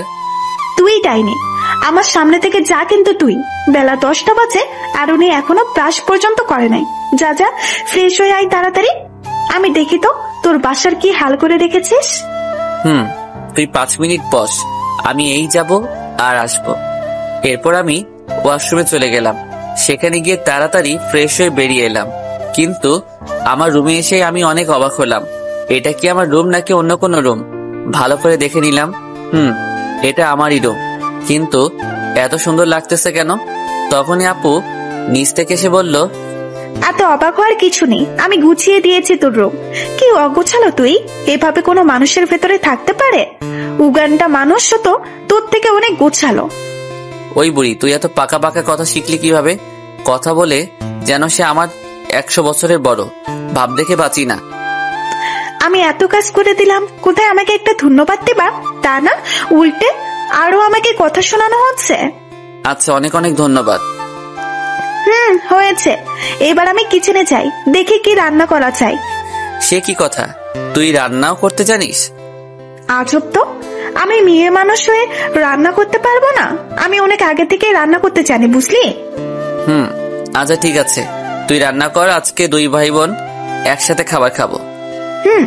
আর আপু শোন, তুই যে আমার কাছে এসেছিস এটা কেউ জানে নাকি? না না, কাউকে বলি নাই। ঠিক আছে, এরপর সকালের খাবার আমি আর আপু একসাথে খেয়ে নিলাম। ভাইয়া, আমার অনেক কিছু জানার ছিল তোর কাছ থেকে, প্লিজ বলবি? দেখ আপু, আমি এই বিষয়ে এখন তোকে কিছুই বলতে পারবো না। আমি এখন একটা কাজের ভিতরে আছি। আমি তোকে কথা দিচ্ছি, তোকে সবটা খুলে বলবো। কবে সবকিছু খুলে বলবি? যেদিন বাসায় যাব সেই দিন সকলের সামনে বলবো সবকিছু খুলে। আচ্ছা, এইটুকু তো বলতে পারবি যে তুই কি জব করিস? জব না করলে তো আর এত বড় ফ্ল্যাটের মালিক হওয়া যায় না। আমি বললাম তো আপু, সবকিছু খুলে বলবো। অনেক সময় এখানে এসেছিস, এখন বাসায় যা, আব্বু আম্মু চিন্তা করবে। ভাইয়া, তোকে যেমন খুঁজে বের করেছি তেমনি এটাও খুঁজে বের করতে পারবো যে তুই কি জব করিস। মনে রাখিস, আমি কিন্তু তোরই বোন। কিরে, কিছু বলিস না কেন? চল তোকে এগিয়ে দিয়ে আসি। না ভাইয়া, দরকার নেই, আমি একাই যেতে পারবো। টেবিলে খাবার রাখা আছে, দুপুরের সময় মতো খেয়ে নিস, কেমন? আচ্ছা আমার কিউট আপু। এরপর আপু বাসা থেকে চলে গেল। আমি বসে বসে অনেক কিছু চিন্তা করতে লাগলাম। আমি এটা খুব ভালোভাবে বুঝতে পারতেছি যে সামনে আমার জন্য অনেক খারাপ কিছু অপেক্ষা করতেছে। তার একমাত্র কারণ হচ্ছে এনামুল। জান্নাত শ্রাবণের বাসা থেকে বেরিয়ে একটা রিক্সা নেয়। রিক্সা নিয়ে পার্কে যায়। এরপর রিক্সা থেকে নেমে ভাড়া দিয়ে পার্কের ভিতরে একটা বেঞ্চে গিয়ে বসে মোবাইলে তাকিয়ে দেখে 11:35 বাজে। এরপর সে একটা নাম্বারে কল করে। কিছু সময় রিং হওয়ার পর অপর পাশ থেকে ফোন রিসিভ হয়। হ্যালো, তুমি এখন কোথায়? কোথায় আবার? নিজের বাসায় আছি। একটু পরে কাজে বের হবো স্যারের সাথে। কাজ পরে, আগে তুমি পার্কে এসো, কথা আছে, অনেক কিছু জানার আছে। না, সেটা সম্ভব না। স্যার অনেক রাগী মানুষ, আমি কাজ ফেলে আসতে পারবো না। প্লিজ আমরা বরং আজ বিকেলে দেখা করি। এখন আসতে বলেছে, এখনই আসবে। আমি কিচ্ছু জানি না। এটা বলেই জান্নাত ফোন কেটে দেয়। কারণ জান্নাত খুব ভালো করেই জানে যে কিছু সময় পরে ঠিকই আসবে। কিছু সময় পরে জান্নাতের ভাবনা অনুযায়ী তার বয়ফ্রেন্ড নাজবুল তার সামনে আসে। আমার সামনে দাঁড়িয়ে না থেকে আমার পাশে বসে পড়ো। তুমি সত্যি খুব খারাপ। এই অসময়ে আমাকে শুধু শুধু সারের হাতে বকা খাওয়ালে। সেই ব্যাপারেই কথা বলতে তোমাকে এখানে ডেকে এনেছি। মানে তোমার স্যারের নাম নিশ্চয়ই ইমন। তো কি হয়েছে? তোমার স্যারের পুরো নাম শ্রাবণ আহমেদ ইমন। আমি এটাও জানি। কিন্তু কি করে? সেটা পরে একদিন বলবো। তার আগে তুমি এটা বলো যে আমার ফোন রিসিভ করা নাই কেন? কতবার ফোন দিয়েছি খেয়াল আছে? সরি জান্নাত, আসলে আমি একটা কাজে ছিলাম, তাই রিসিভ করতে পারি নাই। বুঝলাম। আর যেন কখনো এমন না হয়। আর তোমাকে আমি সেই দিন বলেছিলাম না যে একজনের সম্পর্কে তোমার কাছ থেকে জানতে চাই? বলেছিলে, কিন্তু কার সম্বন্ধে জানবা সেটা বলো নাই। আমি শ্রাবণ ভাইয়ের সম্পর্কে সবকিছু জানতে চাই। মানে কি বলছো তুমি? তুমি খুব ভালো করে জানো যে আমি পার্সোনাল কিছু কাউকে বলতে চাই না, সেটাও আবার আমার কাজের ব্যাপার নিয়ে। না, আমি এ বিষয়ে তোমাকে কিছু বলতে পারবো না। এটা বলার পরে জান্নাতের মুখ কালো হয়ে যায়। জান্নাত অন্যদিকে মুখ গুমরা করে তাকিয়ে থাকে। অবশেষে নাজবুল বলতে বাধ্য হয়, আগে বলো তুমি কেন সারের ব্যাপারে জানতে চাইছো? আসলে ভাই আমাকে অনেক হেল্প করেছে, তাই আর কি একটু জানার ইচ্ছে হলো। স্যার হচ্ছেন আমাদের খুলনা জেলা ডিআইজি। তিনি কিছুদিন পরে আমাদের থানায় জয়েন করবে। আপাতত নিজের পার্সোনাল একটা মিশন নিয়ে ব্যস্ত আছে, সাথে আমাকেও রেখেছেন। এরপর তার ব্যাগ থেকে মোবাইল ফোন বের করে শ্রাবণের ছবি দেখায় নাজমুলকে। এটাই কি তোমার স্যার নাকি? এটাই আমার স্যার। কিন্তু তুমি স্যারের ছবি পেলে কোথায়? পেয়েছি, তুমি বুঝবে না, আর তোমার এত কিছু বুঝে লাভ নেই। এরপর আর কিছু সময় গল্প করে জান্নাত আর নাজমুল দুজনে বাসার দিকে চলে যায়। এটাই সেই নাজমুল যে বর্তমানে শ্রাবণের সহযোগী। নাজমুল ও জান্নাতের রিলেশন প্রায় 3 বছর হতে চলল। তবে শ্রাবণ কিন্তু এখনো এই বিষয়ে জানে না, জানে শুধু জান্নাত একা। বাসায় একা একা থেকে হাঁপিয়ে উঠেছিলাম। তাই বাসার বাইরে বের হলাম একটু ঘুরতে। নাজমুলকে ফোন দিয়েছিলাম একটা কাজে আসার জন্য, কিন্তু ওর নাকি কি জরুরি কাজ পড়ে গেছে, তাই আজকে আসতে পারবে না। আমিও কিছু না ভেবে ছুটি দিয়ে দেই। এত করে যখন বলেছে, অনেক দূরে এসে দেখতে পেলাম কিছু মেয়ে ফুচকার দোকানে ফুচকা খাইতেছে। আমারও ইচ্ছা হলো ফুচকা খাওয়ার, তাই আমিও সেখানে গিয়ে একটা টেবিলে বসে পড়লাম। কথাটা কেমন শোনালেও আমার কাছে ফুচকা সেই লাগে। অপরদিকে আমার তো আর কোনো গার্লফ্রেন্ড নেই যে তাকে নিয়ে একসাথে ফুচকা খাবো, একা বসে আছি। ঠিক তখনই খেয়াল করেই আমার সামনে থাকা মেয়েগুলো আমাকে দেখে হাসতেছে। আমিও তাদের দেখা দেখে একটা হাসি দিলাম, কিন্তু মজার ব্যাপার হচ্ছে আমি হাসি দেওয়ার পরেই ওখানে বসে থাকা একটা মেয়ে চোখ মারলো। আমি তো বড় সড়ো একটা শখ খেলাম। মেয়েরা দেখে আজকাল অনেক মডার্ন হয়ে গেছে, রাস্তাঘাটে যাকে তাকে চোখ মারতেছে, কিন্তু আমিও কম কিসে, আমি পাল্টা চোখ মেরে দিলাম। ব্যাস, তখনই মেয়েটা আমার টেবিলে এসে বসে পড়লো। আমি শুধু হা করে দেখতেছি মেয়েটার কাণ্ড। মেয়েটা দেখতে মাশাআল্লাহ অনেক সুন্দর, তবে মেয়েটা যে একটু চঞ্চল প্রকৃতির সেটা দেখলেই বোঝা যায়। আমি কিছু বলতেছি না, শুধু ফুচকা খেয়েই যাচ্ছি আর মাঝে মাঝে মেয়েটার দিকে তাকা। হ্যালো মিস্টার, আমি মারিয়া, আর আপনি? হ্যালো, আমি ইমন। এইটুকু বলে চুপ হয়ে গেলাম। এইবার এখান থেকে গেলেই বাঁচি, না জানি মেয়েটা আবার কি বিপদে ফেলে দেয় আমাকে। যদি কিছু মনে না করেন তাহলে একটা কথা বলি। বলুন। আমি কি আপনার মোবাইল নাম্বারটা পেতে পারি? মানে ঠিক বুঝলাম না। এর আগে শুনেছি ছেলেরা মেয়েদের কাছে মোবাইল নাম্বার চাইতো, কিন্তু এখন তো দেখি এটা সম্পূর্ণ ভুল। দেখুন মিস্টার ইমন, আমি সোজাভাবে কথা বলতে পছন্দ করি। আমি আপনাকে প্রথম দেখায় ভালোবেসে ফেলেছি, যেটাকে বলে এক নজরই প্রেম। আপনাকে আমার খুব ভালো লাগে, আপনার সাথে আমি রিলেশন করতে চাই। তাই যদি আপনার মোবাইল নাম্বারটা আমাকে দিতেন। মেয়েটার কথাগুলো সব আমার মাথার উপর দিয়ে গেল। আমি কিছুই বুঝতে পারতেছি না। আসলে আমার সাথে আগে এমন কখনোই হয়নি যে হঠাৎ করে কেউ এসে এইভাবে আমাকে প্রপোজ করেছে। আমি কি বলবো কিছুই বুঝতে পারতেছি না। আচ্ছা, আপনি একটু স্বাভাবিক হয়ে নিন আর 5 মিনিট ভাবুন। আমি একটু বন্ধুদের সাথে কথা বলে আসি। খবরদার পালানোর চিন্তা একদম ভাববেন না। মারিয়ে আমাকে কথাগুলো বলে ওর বন্ধুদের কাছে চলে গেল। ওয়াও, এটা মেয়ে নাকি আগুনের গোলা, জানা নেই শোনা নেই হুট করে প্রপোজ। যদি বাংলাদেশের সব মেয়েগুলো এমন হতো আলহামদুলিল্লাহ, তাহলে আর কেউ সিঙ্গেল থাকতো না। আমার এখন কি করা উচিত? ধুর, কিছুই মাথায় আসতেছে না। একদিকে পরিবার, আরেকদিকে এনামুল, আবার অন্যদিকে এই মেয়ে। হায় আল্লাহ, সব প্যারা আমাকে দিতে হলো। অনেক চিন্তা করলাম, কিন্তু কোনো কিছুই ভেবে পাচ্ছি না। তখনই নাজমুলের মেসেজ। স্যার, আপনার কথা মতো আমি এনামুলের সব ব্যাকগ্রাউন্ড চেক করি, কিন্তু কিছুতেই ওর দুর্বল জায়গা খুঁজে পাচ্ছি না। কিন্তু অবশেষে আমি এমন একটা জিনিস জানতে পারলাম যেটা শুনে আপনি অনেক অবাক হবেন।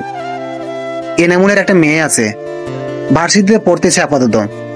এই খবরটা অনেকেই জানে না যে এনামুলের একটা মেয়ে আছে। এমনকি এনামুলের পোষা চামচাগুলোও জানে না।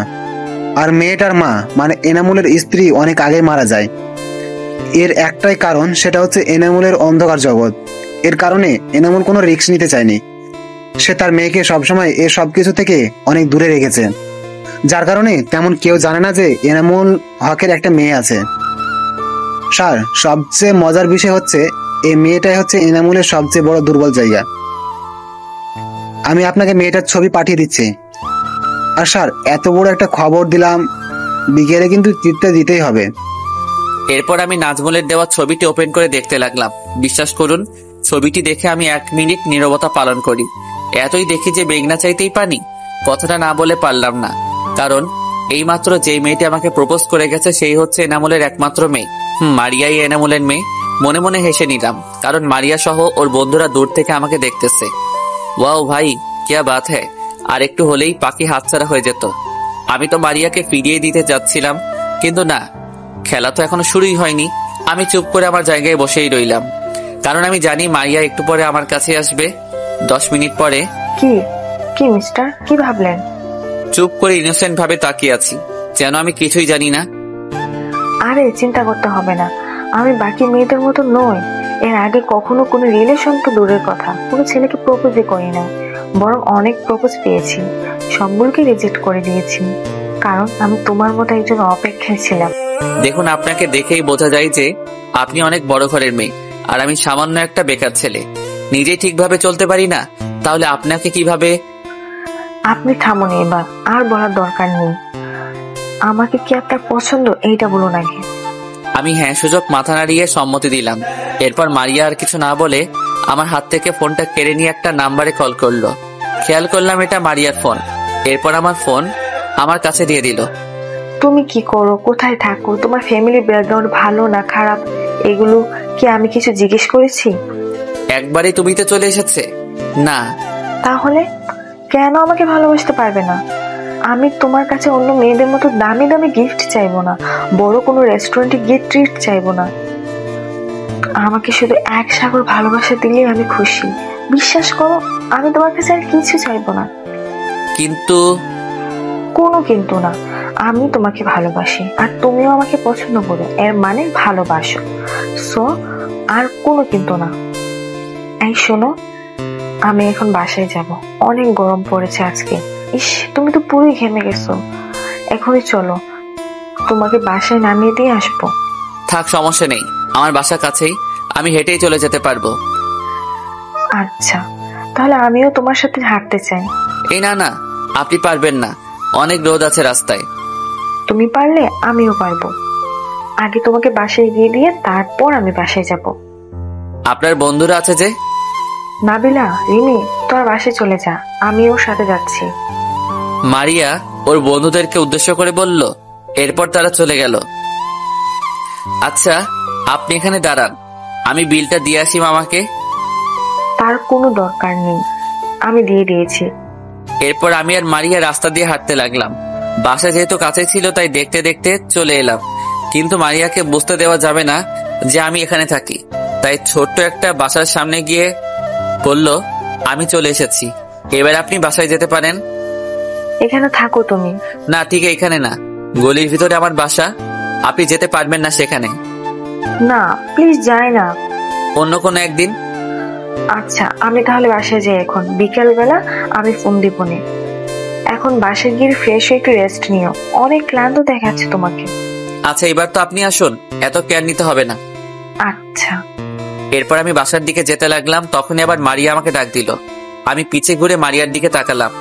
I love you. আমি একটা মুচকি হাসি দিয়ে বাসার দিকে হাঁটা ধরলাম। বাসায় এসে নিজের রুমে গিয়ে গায়ের শার্ট খুলে বিছানায় শুয়ে পড়লাম। আর কিছুক্ষণ আগে ঘটে যাওয়া সবকিছু চিন্তা করতে লাগলাম। এর আগে আমি এত খুশি কখনো হয়েছে কিনা জানি না, কেন জানি আজকে খুব ভালো লাগতেছে। মারিয়ার সাথে মাত্র কয়েক ঘন্টার পরিচয়, কিন্তু মারিয়ার আচরণ দেখে বোঝার কোনো সিস্টেম নেই যে আমরা মাত্র আজকে পরিচিত হলাম। মেয়েটা অনেক ভালো। আসলে কি মেয়েটা এমন নাকি অন্য কিছু? আমাকে ভুলে গেলে চলবে না, এটা এনামুলের মেয়ে। এনামুলের একটা চাল হতে পারে এইটা, তাই আমাকে আরো সাবধান হতে হবে। যেই মাত্র চোখ বুজে ঘুমানোর চেষ্টা করতেছি, তখনই মারিয়ার হাসি ভরা মুখটা আমার চোখের সামনে ভেসে উঠতেছে। তবে একটা জিনিস অস্বীকার করা যাবে না যে মারিয়া সিমলার থেকে অনেক সুন্দর। মারিয়ার কথা চিন্তা করতে করতে ঘুমিয়ে গেলাম। বিকেলবেলা জান্নাত আর সিমলা দুজনে ছাদে বসে গল্প করতেছিল। আর হ্যাঁ, আপনাদেরকে তো বলাই হয়নি, জান্নাত আর সিমলা দুজনে অনেকটা ফ্রেন্ডের মতো। অনেকদিন ধরে আছে এক বাসায়। কথা বলতে বলতে জান্নাত একটা প্রশ্ন করে সিমলাকে। আচ্ছা আপু, তুমি এইভাবে আর কতদিন একা একা থাকবে? এইবার তো বিয়েটা করে নাও। জান্নাত, তুমি তো সবকিছুই জানো। আমি তোমার ভাইয়ের জন্য নিজের সব কিছু ছেড়ে এখানে পড়ে আছি। আমার বিশ্বাস শ্রাবণ একদিন ঠিকই ফিরে আসবে। আর আমি যদি ওকে সবকিছু খুলে বলি, তাহলে ও আমার উপরে বেশি সময় রাগ করে থাকতে পারবে না। আচ্ছা আপু, তুমি ভাইয়া যদি কোনোদিন ফিরে না আসে তাহলে কি করবে তুমি? সিমলা একটা মুচকি হাসি দিয়ে, শ্রাবণ ফিরে আসবে, মুখে ফিরে আসতেই হবে। আর যদি কোনোদিন ফিরে না আসে তাহলে আর কি করা যাবে? এইভাবেই বাকি জীবনটা পার করে দেব। এত ভালোবাসো ভাইয়াকে?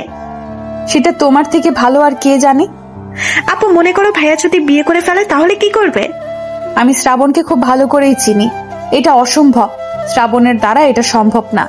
আর যদি বিয়েও করে নেয় তাহলে বুঝে নেব যে ওইটা আমার শ্রাবণ না।